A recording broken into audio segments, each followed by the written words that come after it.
Bonjour Shiny Networks. Dans cette vidéo, nous allons simuler ce setup qui est présenté là, simulation 007. Les utilisateurs A et B sont dans le même sous-réseau. Les utilisateurs C et D sont aussi dans le même sous-réseau qui est différent du sous-réseau dans lequel se trouve l'utilisateur A et B. Question. Est-ce que A peut communiquer avec B? Est-ce que C peut communiquer avec D? Est-ce que A peut communiquer avec C ou bien D? Ça, ce sont des questions que nous allons répondre dans cette vidéo. Dans cette vidéo, est-ce que vous devez déjà avoir des connaissances réseautiques? Non. Voici le packet tracer. Après l'installation, le setup que je vous ai présenté sur le graphique précédent, voilà le setup qui est transféré dans le packet tracer. Comment on le fait? Vous pouvez juste Google chercher à voir des vidéos parlant du packet tracer. Comme je l'ai déjà indiqué dans une des dernières vidéos, personnellement, je n'ai jamais utilisé packet tracer. C'est la première fois. Et si je peux l'utiliser, alors vous aussi, vous pouvez l'utiliser. Là, par exemple, je choisis un switch. Là, je choisis un switch. Et là, je peux choisir juste un PC. Et par exemple, je choisis les connecteurs. Comment connecter le switch? Je choisis le port et je choisis le port du PC. Je choisis l'interface le network card, l'interface réseautique du PC. Et les deux sont connectés.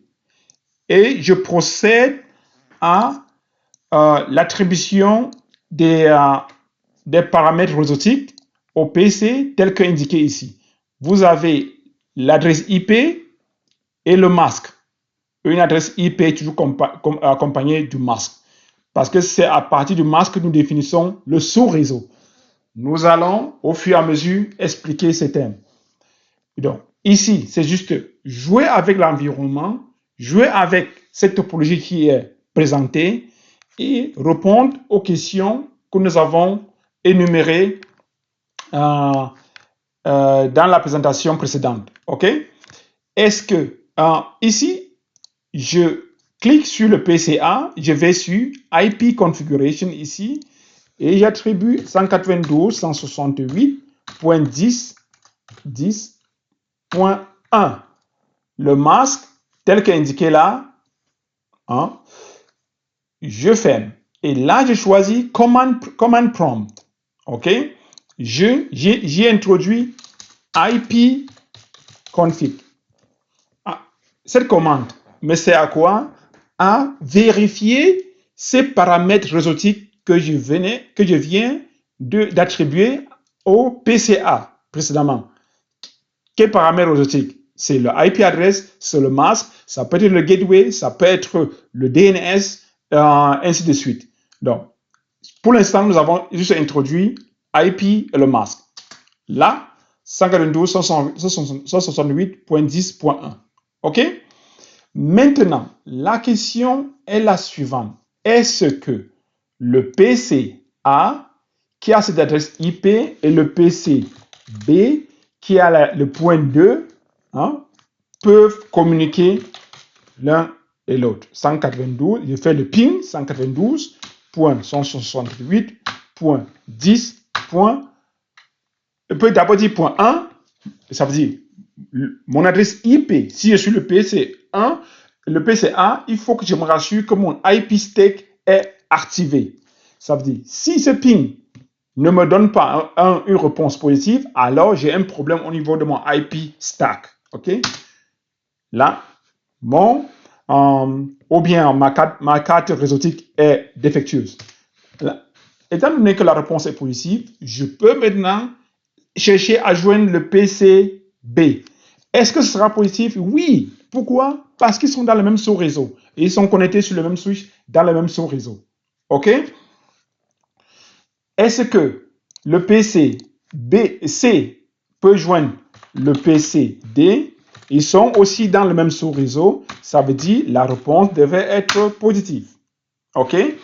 Est-ce que le PC A, qui est dans un autre sous-réseau que le PC C, peut communiquer avec le PC C? La réponse, effectivement, c'est non. Pourquoi? C'est un peu comme si vous étiez dans une pièce hermétiquement fermée et vous voulez communiquer avec une autre personne dans une autre pièce, une autre pièce différente.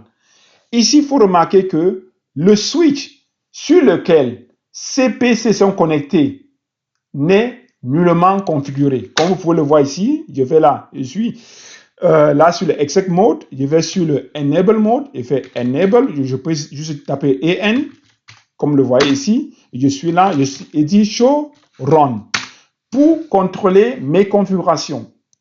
Rien n'est configuré. Comme vous pouvez le voir, c'est le default configuration. Rien n'est configuré. Donc, c'est comme si vous avez acheté un switch et vous avez connecté les utilisateurs. L'utilisateur A peut communiquer avec l'utilisateur B, mais l'utilisateur C ne peut nullement communiquer avec l'utilisateur A ni avec l'utilisateur B. Pourquoi? Parce qu'ils sont dans les sous-réseaux différents. Ceci veut dire, ce n'est pas parce que nous sommes tous connectés sur le même switch que nous sommes automatiquement dans le même sous-réseau. Nous pouvons être dans les sous-réseaux différents.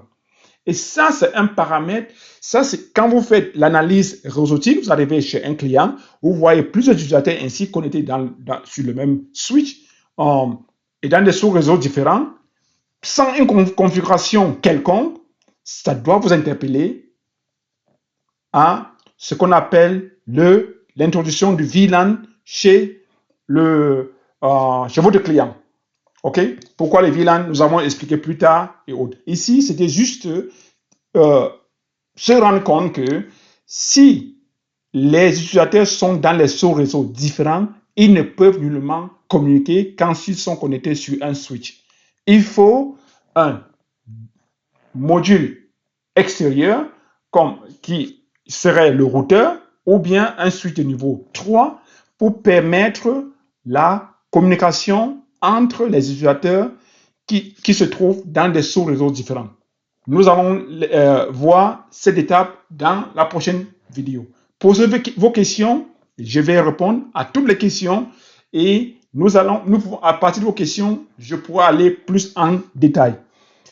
Pour aujourd'hui, c'est la première vidéo. J'espère que la qualité de l'image sera bonne cette fois-ci et que nous puissions continuer dans les prochaines simulations. À très bientôt, Sai Networks.